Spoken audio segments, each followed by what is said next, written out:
Yeah, so this is a simple concept that we're going to discuss today, more suited for the postgraduate audience as well. The concept of inverting the pyramid of antenatal care.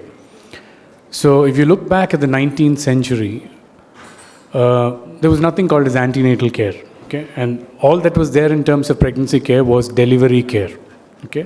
The concept of antenatal care was completely unheard of. And the delivery care that was available itself was available only to the wealthy and to the elite class. And in the early 20th century, because of the increasing morbidity of pregnancy and delivery, institutionalized care started coming into existence in the UK. So you had small clinics coming up for obstetric care and so on and so forth. And finally, in 1930, the UK government came out with, Department of Health came out with a memorandum for antenatal clinics, their conduct and scope.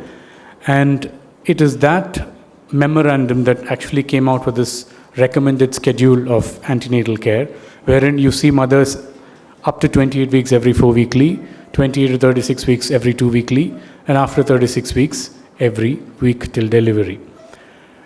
This is 1930. Now we are in 2024, almost 100 years later. And if we look at the pattern of antenatal care that we give today, it's exactly the same. Exactly the same. Up to 28 weeks every 4 weeks, then 2 weekly, and then weekly thereafter. So it's quite unlikely that in 100 years, not much has changed. It's very rare to find a concept in medicine that has not changed in 100 years. And this is one of them. Now, why do you think this has not changed? Is because, or why do you think rather, that the pyramid of antenatal care, as it is called, is so bottom heavy? And why is there a constellation of visits towards later gestation and very few at the beginning of pregnancy? Now, this was because of two reasons. One, because we believe that most antenatal maternal complications in fetal anomalies are very evident towards later gestation, which is a fact and which all of us agree to as well. And the other reason why the pyramid is bottom heavy is because we believe that most complications that happen during pregnancy cannot be predicted at 12 weeks or 11 weeks for that matter. You cannot detect them, nor can you predict them. Now, the first presumption is still okay, it still holds water, because we know that a lot of these complications may not be evident in the first trimester of pregnancy. But the second concept is what I'd like to disagree with, because of the revolution in antenatal care, if you can call it that way, that has happened in the last 2 decades, which we call as the 11 to 14 week scan. And today we have a very large body of evidence that tells you that if you do a very good first trimester integrated evaluation of ultrasound, biochemistry, and so on and so forth, you can really combine maternal demographic details, biophysical tests. Biophysical tests are basically ultrasound, blood pressure monitoring, and so on and so forth, and certain biochemical markers like your beta HCGs and PAPAs and PLGFs and all that. And if you incorporate all of them scientifically, you can predict, you can preempt, and you can probably prevent some of those complications which until now we thought could only be managed or picked up or detected in the 3rd trimester. So that is what the 11 to 14 week scan has really done to our mothers. And is this just an utopian concept, or does this really work in our own setting? Let's look at that. Now, it's not that we don't know about the 11 to 14 week scan. All of us are primed to a first trimester scan, but unfortunately or fortunately, the emphasis of the 11 to 14 week scan has so much been on nuchal translucency that very often the NT scan, the 11 to 14 week scan itself is called as the NT scan. I'm sure all of us refer to the first trimester scan as the NT scan, because NT is by and large the most important thing that you look for in the first trimester. Now, this is okay, but this is like saying that India is just about Taj Mahal. Okay, a foreigner who comes to India knows about Taj Mahal because it's the most touted, most famous Indian architectural masterpiece. But being in India, we know for a fact that India is not just about Taj Mahal. You have lots of lovely temples, you have beaches, you have mountains, you have hill stations, you have Beda Ghat. Okay, so many structures, so many monuments and architectural masterpieces that you can come and visit in India. Much in the same way, the most important use of the first trimester scan, I agree, is to get a good nuchal translucency because it has got a lot of dimension to it. But it's not just about the nuchal translucency. You can do a very good dating. That's the best time to date a pregnancy. You can do screening tests for aneuploidies. You can do screening for anomalies in the first trimester. You can also screen for conditions like preeclampsia, fetal growth restriction, stillbirth, and the list keeps on increasing day by day. So the first trimester scan is mostly about NT, but it's not just about NT, it's about a lot of other things as well. And this is what we're going to look at in a slightly more detail from now on. And of course, for twins, you cannot leave out twins and the importance of first trimester in multiple pregnancies as well.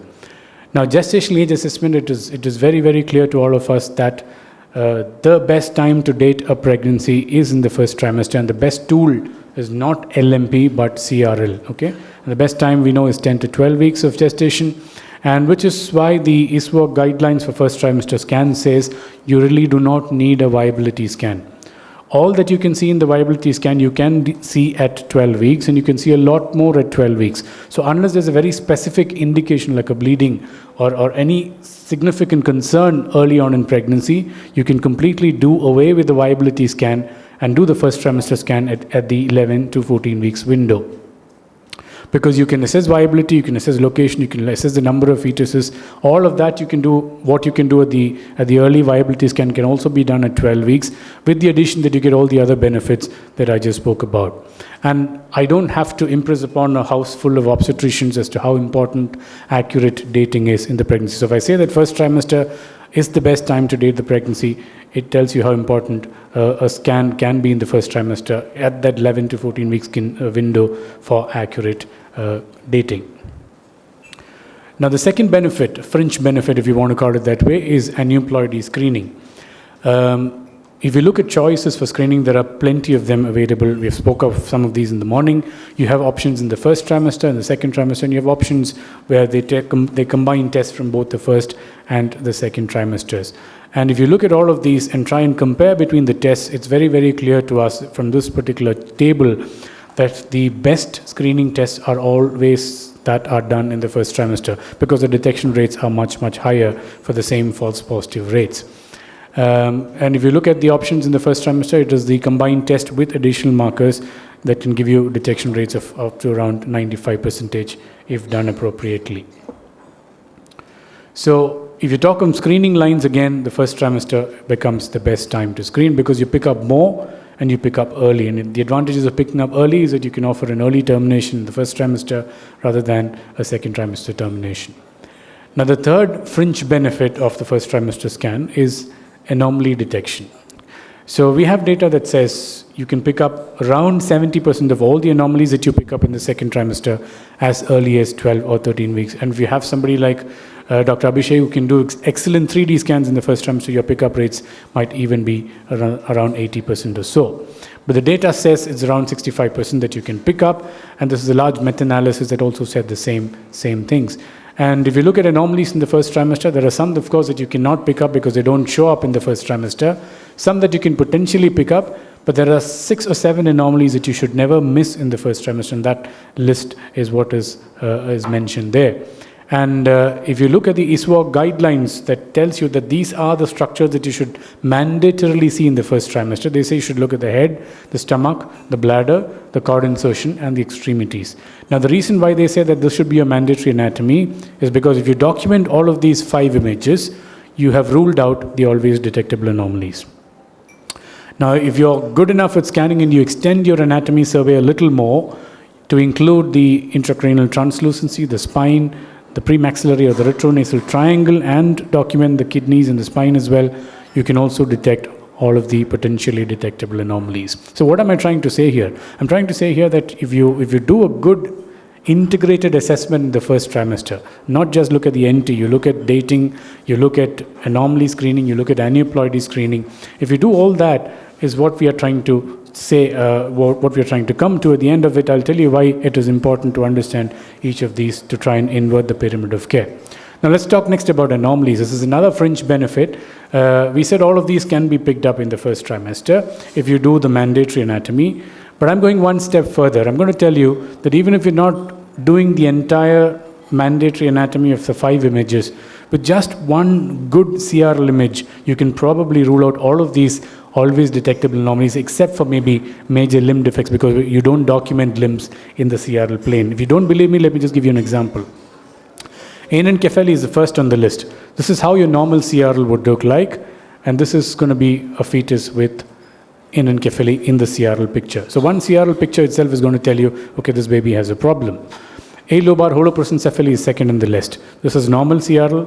This is a baby with a large monoventricle, which of course is not diagnostic of holoprosencephaly, but it will definitely draw your attention to picking up holoprosencephaly. The third anomaly that you should not miss is body stalk. This is normal. This is how a body stalk anomaly baby is going to look at. So one CRL image is telling you that this baby is not normal. Omphalocele again normal CRL. This is how omphalocele is going to look like. So I have not looked at any further anatomy than the CRL image, and a good CRL image is giving me a clue to all of these. Megacystis, this is how big your normal bladder is going to be, but in a fetus with megacystis, that's how big the bladder will be. Again, no fancy images, just one CRL image. So which is what I'm trying to tell you. Even if you can get a good CRL image meeting all the criteria specified by the Fetal Medicine Foundation, you might still pick up all of the always detectable anomalies, except of course for the limb defects that I spoke about.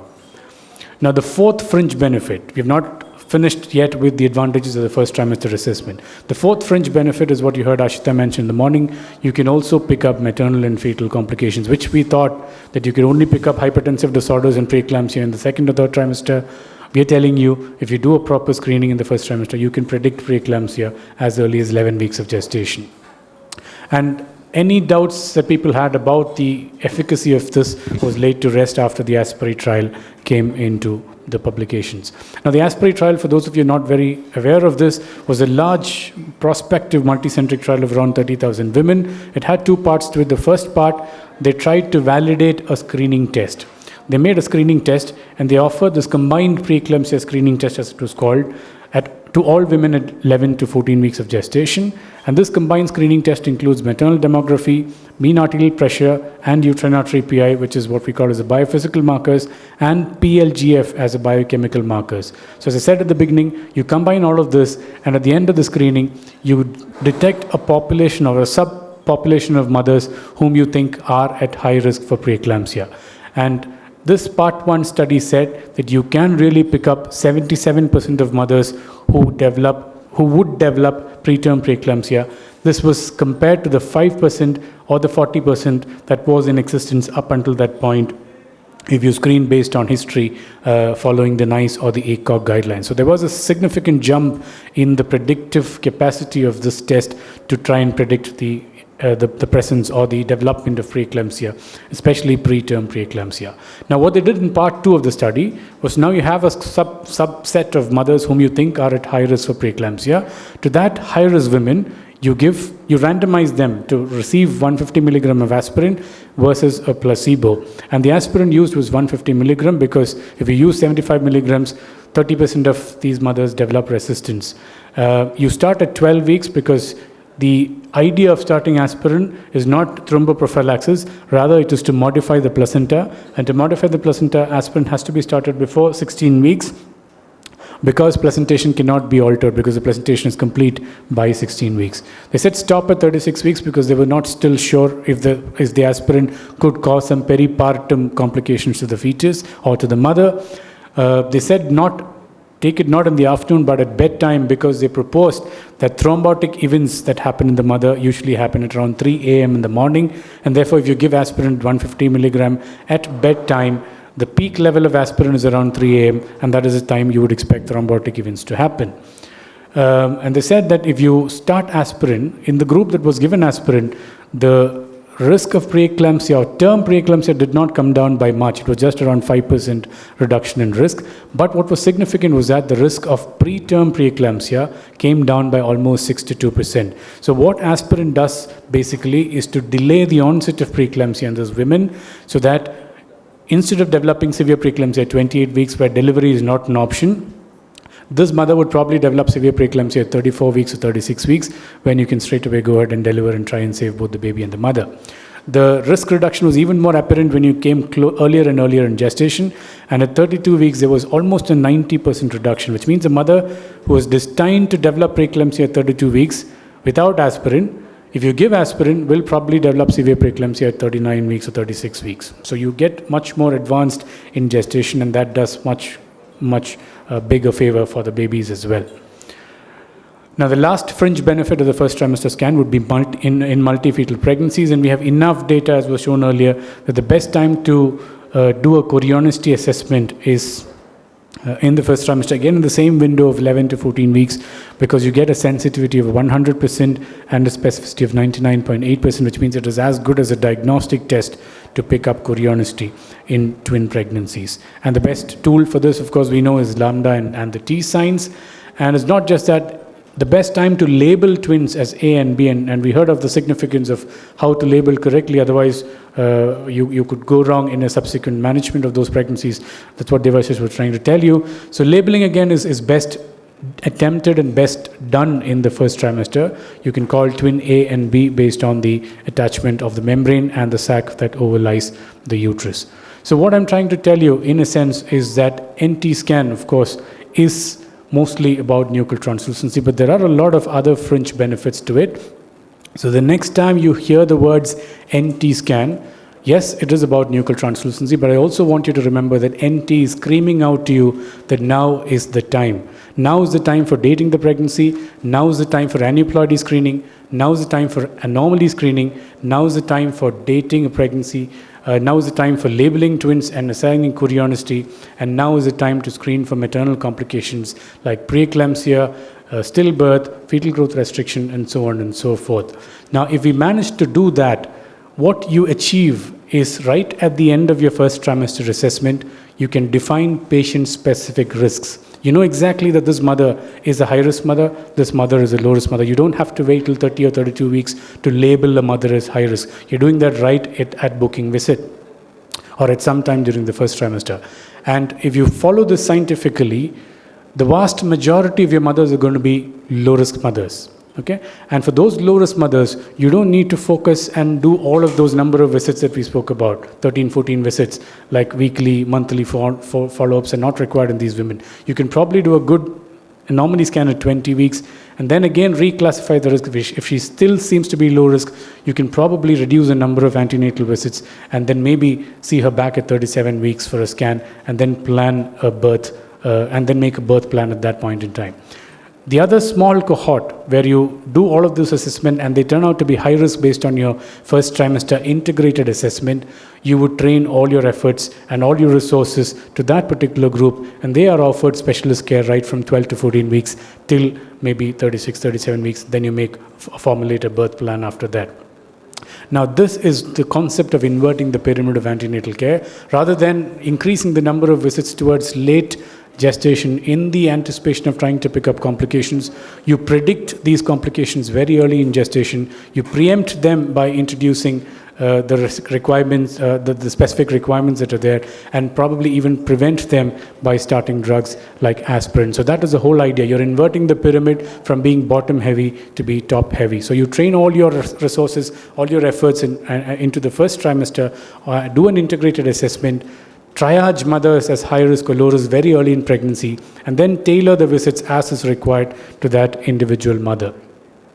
So it's a very simple message. It's about acting versus reacting. All of these years, for the last 90, 100 years, what we've been doing is reacting to complications as and when they appear. Rather, what the FMF and Professor Kipros and his team implores you to do is to try and act early. Early in gestation, you act, you do the screening, you identify the cohort of mothers, and rather than reacting to a complication when it happens, you try and predict and prevent those complications from happening in the first place. So if you manage to do that, you can really achieve this concept of inverting the pyramid of antenatal care. Now, it's easy for me to come here and talk about this, but I understand there are limitations to this concept. It is a lot heavily dependent on ultrasound.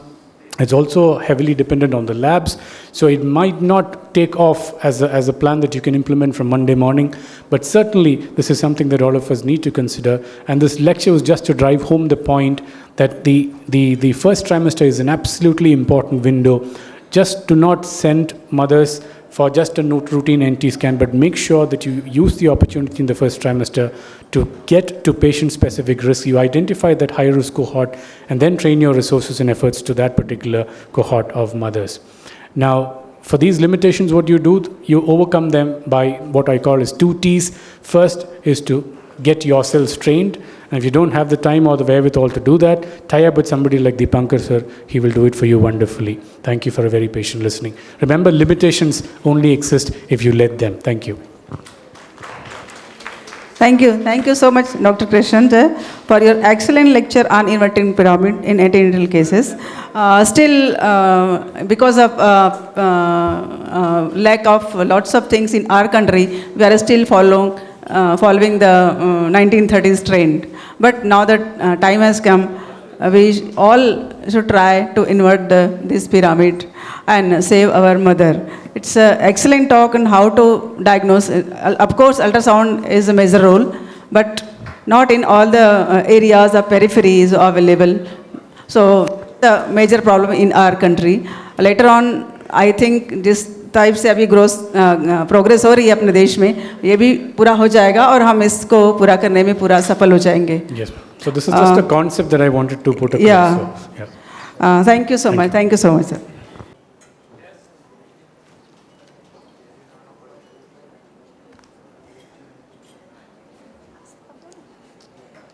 अरे तुम दो तो बच्चों को देने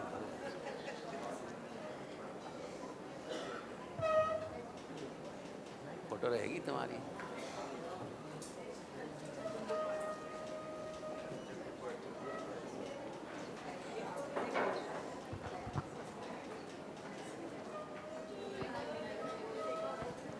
Last year we used to conduct the quiz in the conventional form, जिसमें हम पहले एक रिटन एलिमिनेशन करते थे ऑब्जेक्टिव टाइप, और उसके बाद में फिर स्टैंडर्ड क्विज होता था स्टेज पे बिटवीन द फाइनल 4 और 5 teams. But this time we thought that we can probably make it a little more not interactive, but rather just live and exciting. So we are using the Kahoot platform, but in a physical event. So how it is going to work is कि जो हमारे teams हैं उनमें से एक एक participant अपने phone पे काहूट में लॉगिन करेगा with their team name, not their individual name, but with their team name. I hope students, you are also listening. One person will log in with your team name, A, B, C, D, E, whatever. And I will be playing the quiz from my end. And my end, that is the quiz master end, interface will be on display. तो सबसे पहले question flash करेगा, उसके बाद answer का graph आएगा and then score board आएगा. तो डायनामिक हम सब देख पाएंगे कि how is the score board moving. Okay, and it is a very simple quiz, it will be fun. And अगर आप लोगों ने थोड़ा बहुत भी सुना होगा सुबह का फर्स्ट हाफ, तो उसमें से आधे से ज़्यादा questions you will be able to answer just like that. So everybody please take your places. And I request one request to the audience कि आप लोग प्लीज़ अभी ना खेलें, ना लॉगिन करें, ना मम्बल करें, ना विस्पर करें. In our future CMEs we can do this again for our this thing exercise और interaction whatever. So this because it's meant for the PGs, let them join and play. तो Kahoot में सबको मालूम है या तो true false question है या फिर मल्टीपल चॉइस, लेकिन सिंगल करेक्ट आंसर क्वेश्चन है. एंड कलर से आपको आंसर आइडेंटिफाई करके सिलेक्ट करना है, ठीक है. एंड करेक्ट के साथ में टाइमिंग से भी स्कोर होता है. तो try to be quick instead, मतलब सिर्फ करेक्ट नहीं होना है, but you have to be quick as well. There is no negative marking in this platform. So I will be giving you the game pin. It will be on display also, but because you cannot look backward, I will give you the game pin.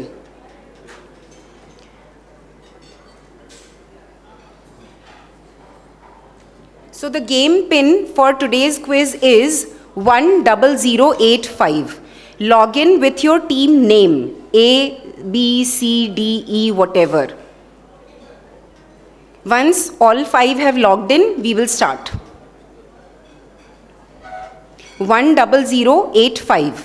Team A has joined, C has joined, D has joined. Waiting for the others, F has joined.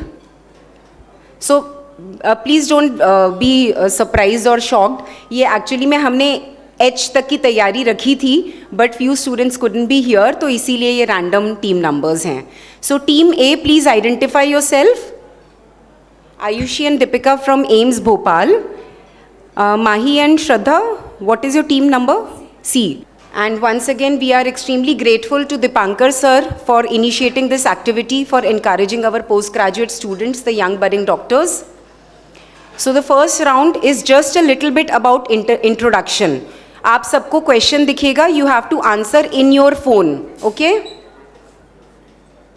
So the first question is, identify this legend, also known as father of fetal medicine. Is this Dr. Kypros Nicolaides, Dr. Spyros Bakalis, Dr. Greg Ryan, or Dr. Edward Gratokos? Who is this celebrated authority of fetal medicine? All right. So the correct answer given by 3 teams is Dr. Kypros Nicolaides. He's popularly known as father of fetal medicine. He has more than 1,500 peer-reviewed papers to his credit. And he has been cited, can you imagine, more than 135,000 times. And he was the founder of Fetal Medicine Foundation 3 decades back in 1995. So looking at the scores, more than Albert Einstein. Wow. Thank you for that input. So team B is currently at the top. Next question on your screens. Identify this Indian doyen of fetal medicine. Is he Dr. Sitapati? Is he Dr. Suresh Sheshadri, Dr. Seshaiya, or Dr. Indraneel Suresh? I expect that majority should be first to provide fetal medicine services in India as early as 1987, and he was also awarded honorary FRCOG in 2010, and he was the founder chair of Birth Defect Registry of India. Coming up, the scores.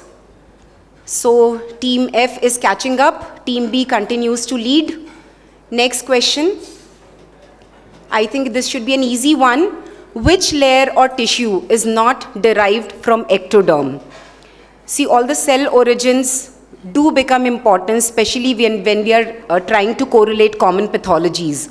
Is it the spinal cord? Is it the, oh, okay. So everybody has answered, which is why we have the answers up. And the correct answer is peritoneum. Good one. I am not going to give any explanation here. Team F is now at top. So I think now, hopefully, you'll be able to appreciate the excitement in this platform. So next question. Which is not a teratogenic agent or factor? Is it thalidomide? Is it CT scan, limb or chest X-ray, or is it rubella? We know that teratogenesis is an important component, something which we need to be aware of. All right. So very well done. 80% got it correct. Limb or chest X-ray exposure is considered as a low-dose exposure and does not count as a teratogenic agent. Looking at the scores, Team F has a streak with 4 correct answers, and A is now at the 2nd position, followed by B, D, and C. So we move on to round 2 of few basics of genetics.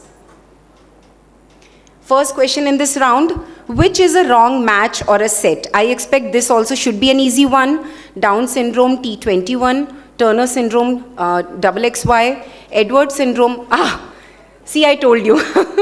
Itne quick responses and everybody got it correct. So it is Turner is actually monosomy X. And what is XXY? Klinefelter syndrome. So Team F continues to lead. They are on fire. F for fire. Now this is a true or false question. Potter syndrome is a genetic or chromosomal anomaly. True or false? As simple as that. Potter syndrome is a genetic or chromosomal anomaly. Unfortunately, my hands are tied. I cannot give away anything more than that. And the correct answer gotten by more than half is false, which is correct. It is actually more of a sequence which can be found in any condition associated with early onset severe oligoamnios. And it is characterized by clubbed feet, pulmonary hypoplasia, cranial anomalies. So basically these babies have twisted skin, twisted faces, etc. Looking at the scores, team C is rising up and team F continues to lead, followed by A, B and D. Next question. False about Meckel-Gruber syndrome is encephalocele, polycystic kidneys, polydactyly, non-lethal. I understand all of us are working in government setups and we rarely get chromosomal diagnosis, but we are supposed to have all these. Very good. All of you know it correct. So it is actually a lethal anomaly. Rishu के expression से लग रहा है कि कुछ गलत होने वाला था पर बच गए. So it is actually a lethal anomaly and with almost 100% fatality rate. And team F continues its winning streak with 7 correct, followed by A, B, C and D. Next question, which anomaly can be picked on 4-chamber view alone? Is it the atrioventricular septal defects? Is it tetralogy of Fallot? Is it transposition of great arteries or none of the above? इसमें से कौन सी anomaly है जो हम सिर्फ 4-chamber view पे at least identify कर सकते हैं? Most of you got it right. It is the AV septal defect. For others, we need to kind of turn the probe angle and get to the outflow tract plane. So team D rises up. F continues its winning streak. Next question. False about pedigree charting is males are represented as square, horizontal line shows mating or partnership, offsprings are shown left to right in ascending age, and shaded means affected individual. हम routinely नहीं follow करते हैं, लेकिन अगर आपको modern obstetrics follow करना है तो आप इससे बच नहीं सकते. So which one is false? And happy to see that again all of you got it right. And the correct answer is that left to right is descending age, not ascending age. So कोई तो आगे बढ़ो. F continues its winning streak with 9, followed by A, D, B, C. There is some shuffling in the sequence. And the next question, most appropriate gestational age for CVS, that is chorionic villus sampling, is 8 to 10 weeks, 10 to 12 weeks, 11 to 14 weeks, or 15 to 16 weeks. It can be done both abdominally or vaginally, but what is the most appropriate age? And the correct answer is 11 to 14 weeks. It is not done prior to that. One, because a good first trimester anomaly screening is possible by about 10 to 12 weeks. And second, the risk of complications increases significantly if it is done before that. So 11 to 14 is the recommended ideal time. D rises up further, followed by A, B, and C. Next question, risk of fetal loss with amniocentesis is about 5 to 8%, 4 to 6%, 2 to 5%, 0.1 to 1%. What is the risk of fetal loss? I would say it depends on the so many factors, but yes, most of you got it right. It is as less as 0.1 to 1%, and I would say, at least in my experience so far, in experienced hands, it is probably nil. और अगर हो भी तो वो direct amniocentesis procedure के कारण नहीं है, वो अंडरलाइंग पैथोलॉजी के कारण शायद होगा. So C is making a comeback, very good buck up, and A is also back on second position. Team F, beware. Most common single gene disorder in India is it sickle cell anemia, is it thalassemia, is it hemophilia, or is it cystic fibrosis? Okay, see, this is why I put it here. It is actually thalassemia, which is the commonest single gene disorder in India. हम clinically शायद sickle cell से deal मतलब अपने institutes में ज़्यादा करते हैं, इसीलिए तुमको लगा होगा. But sir, correct me if I am wrong. At least my literature search gave me this statistics. Yes, and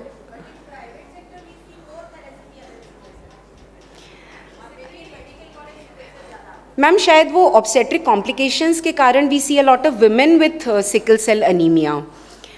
So team F continues to top the scores, followed by A, C, D and B. Both partners are carrier for autosomal single gene disorder.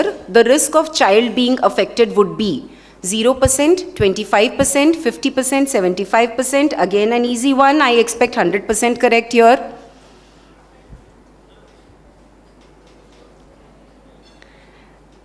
Okay. So क्यों नहीं बताया था बताओ?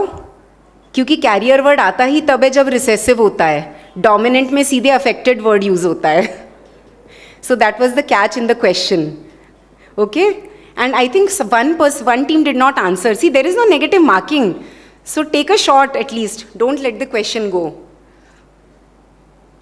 And team F continues to lead, followed by A, C, B, D. We come to the round 3, which is a little bit about aneuploidy screening. Should be easy, which is not a use of first trimester scan. Pregnancy dating, neurosonogram, aneuploidy screening, establishment of chorionicity. ये 100% correct होना चाहिए. Which is not a use of first trimester scan. Okay, so one person got it wrong, 4 people got it correct, and one person team did not. Green किसने? Exactly शायद lunch के लिए चले गए होंगे वो लोग. So team F continues to lead, followed by A, C, B, D. True about absent nasal bone is it is a strong soft marker for aneuploidies. It is found in 2% karyotypically normal fetuses. It is generally labeled when either not seen or the echogenicity is less than that of overlying skin, all of the above. Which statement is true about absent nasal bone? Last 10 seconds. One more answer to come in. 3 seconds. Okay. So the correct answer was all of the above. This was more of just to take home all these points कि ये label हम कब करते हैं, and ये कुछ % of normal में भी मिल सकता है. सो B has a streak with 3 correct answers in a row, and finally F का throne is in danger. A is leading the scores. Correct protocol for NT measurement does not include gestational age 11 to 13 plus 6 weeks, a crown rump length of 45 to 84 millimeters. Hair and thorax should occupy at least, sorry, that is a screen, not skin, 50%. Everybody got it correct. It should be at least 75%. All right. So B has a streak with 4 correct answers in a row now, and A continues to lead, followed by F. First trimester screening for Down syndrome. NT will be increased, HCG will be high, PAPE will be low, all are correct. Once again, an easy one. Everybody got it correct, all are correct. ये सारी चीज़ें बड़ी confusing होती हैं, but we need to get used to all these highs and lows which are expected in different syndromes.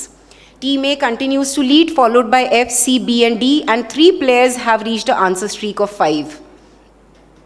Combined test in first trimester includes maternal age with nuchal thickness, maternal age with biochemical markers, nuchal thickness double markers and maternal age, or is it nuchal thickness scan and quadruple markers? And the correct answer actually is nuchal thickness double markers and maternal age. So no prize for guessing that one. Team F is making a comeback with 3 in a row. Watch out A, followed by C, B, D.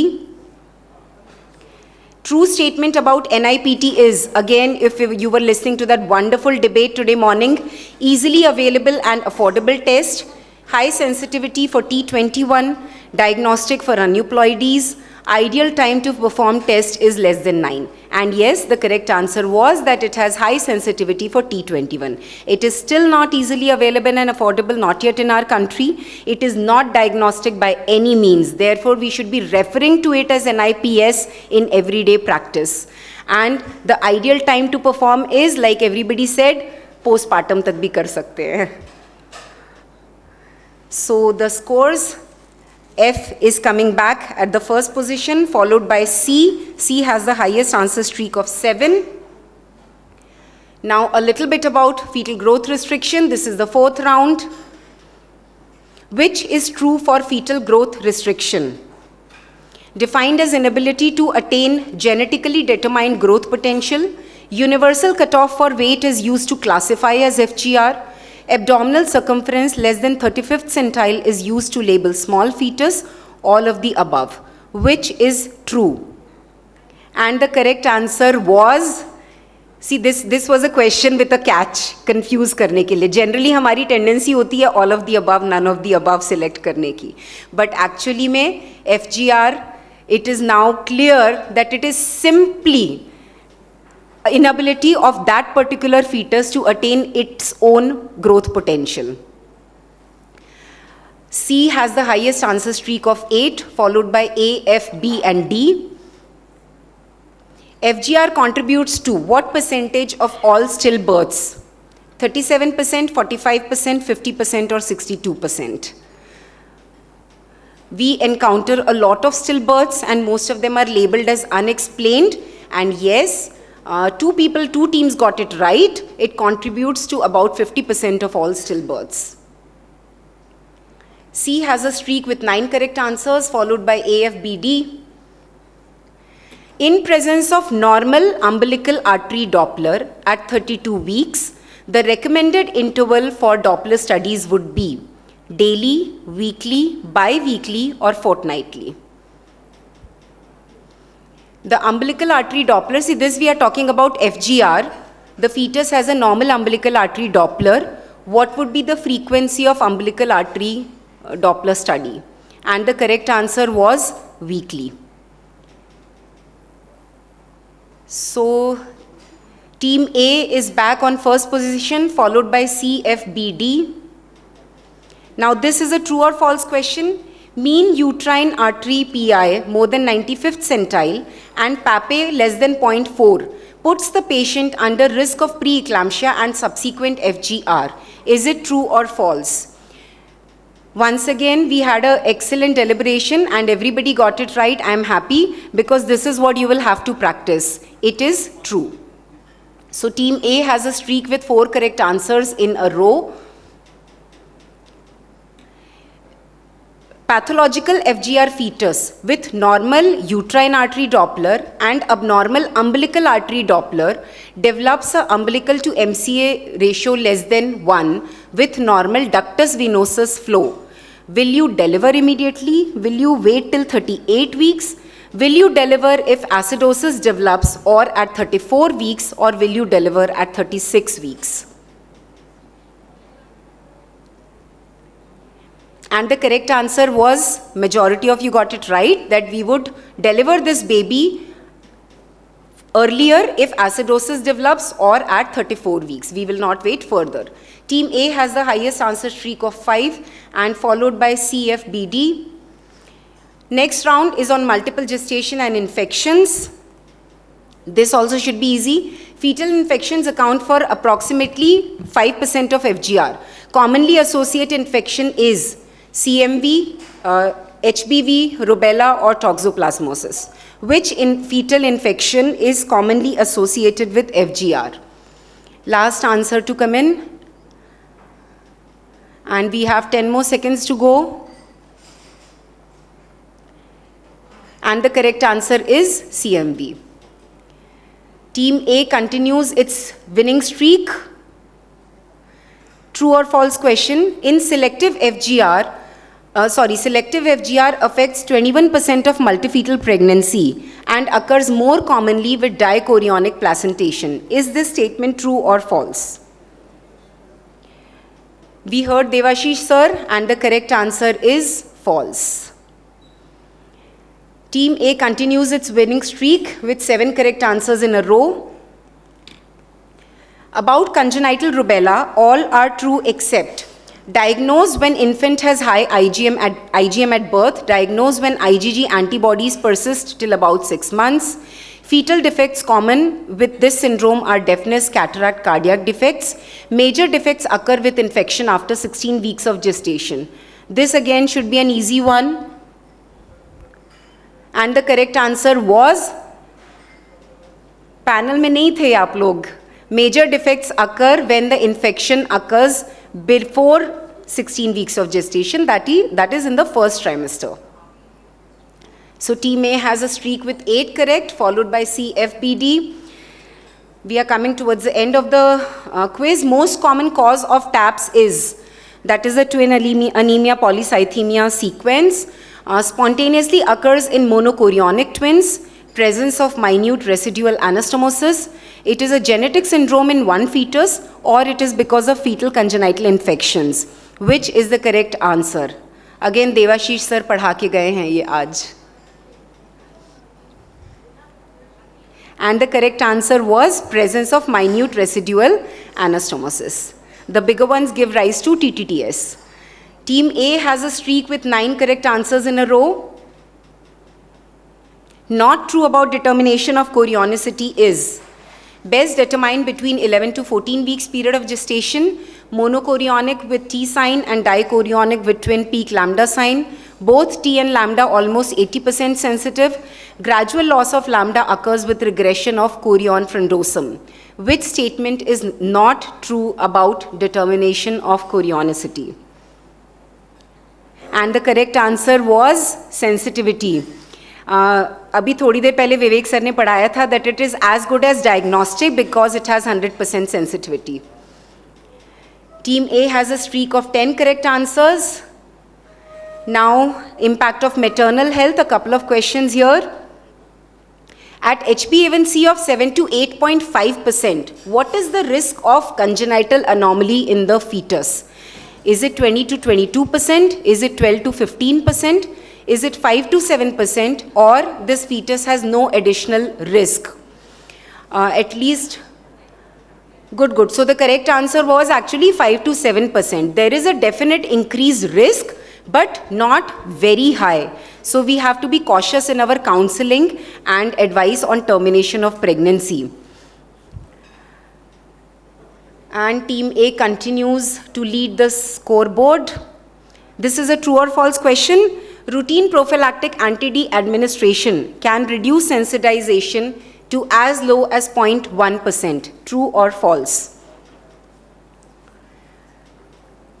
And yes, most of you got it right. It is true. Undiagnosed accidental, I'm forgetting the word, feto-maternal hemorrhage in third trimester can take place in as many as 1% pregnancies, and this sensitization can be reduced to 0.1% with the use of routine prophylactic administration of anti-D. And Team A continues to lead. There is hardly any change in the scoreboard for the last few questions. Most common treatable cause of mental retardation is congenital hypothyroidism. True or false?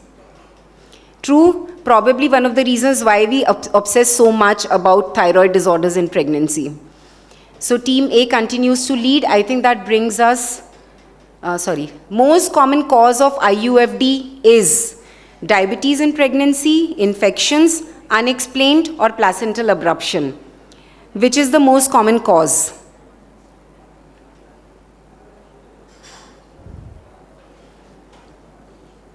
Last answer to come in. And the correct answer was unexplained. That does not mean that we don't evaluate the patient.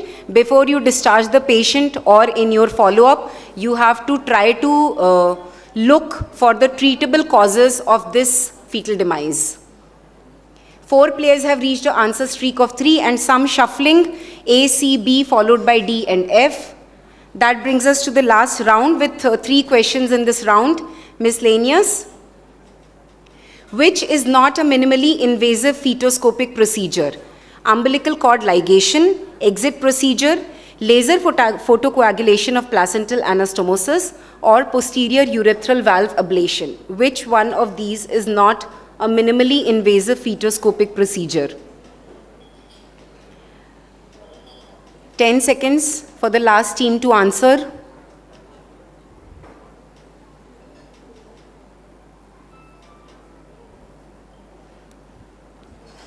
Okay, and the correct answer was exit procedure. So exit is actually ex utero intrapartum treatment, wherein there is partial delivery of the fetus up to about chest, and a few conditions mainly for the airway management of the fetus. If there are cervical teratomas, large cystic hygromas, etc., then this procedure is done. The others are actually minimally invasive procedures. So C now has a correct streak with 4 correct answers in a row. Last 2 questions for the scoreboard to shuffle as much as it can. Not true about the truffle study is: trial of randomized umbilical and fetal flow indices done in Europe. It was a randomized prospective and multi-center trial. Ductus venosus flow measurement does not improve management in early FGR. Singleton pregnancies with FGR were studied in this trial, which is not true about truffle study. Like them, hate them, but we cannot do away with all these studies and trials. And the correct answer was DV measurement does not improve. Actually, it stated that DV measurement does improve management in early FGR. And the last question, C is back. C is on the first place now, followed by A, D, B, and F. So last question for all of you to try your luck. Strider trial concluded that sildenafil to be totally stopped for use. Dose of sildenafil does not to exceed 25 milligram twice daily. Sildenafil not to be used in FGR with preeclampsias, and pulmonary arterial hypertension stands as the only contraindication of its use. 2 more teams to answer, 10 seconds. And the correct answer was actually that sildenafil is to be totally stopped for use. So this was sildenafil therapy in dismal prognosis, early onset fetal growth restriction. That was the Strider trial. And it stated that sildenafil is not to be used in FGR. So are we ready for the final podium finish? So at third place, we have Team D. A big round of applause. At second place, Team C. And the winner is Team A. Ashita, can you please help me with the names of the winners? So Team D, can you please stand up? Team D. So that's Vallabhi and Rishu Singh from Department of OBGY, NSCB Medical College. Team C bagging the second position, Shraddha Mehta and Mahi, again students of NSCB Medical College. And Team A, Ayushi and Deepika. Team A, sorry, I couldn't see you from the podium. Team A, AIMS Bhopal. I am sure Avantika ma'am would be so proud of you. I am going to inform her personally. Thank you so much. And I think एक talk के बाद फिर जब तक हम certificates ready कर लेते हैं, then we will give away the certificates and prizes. So thank you everyone for patient listening and being a encouraging audience, and a big round of applause once again for all the students. I enjoyed a lot while preparing for this quiz, and D'Pankar sir, thank you once again for the opportunity.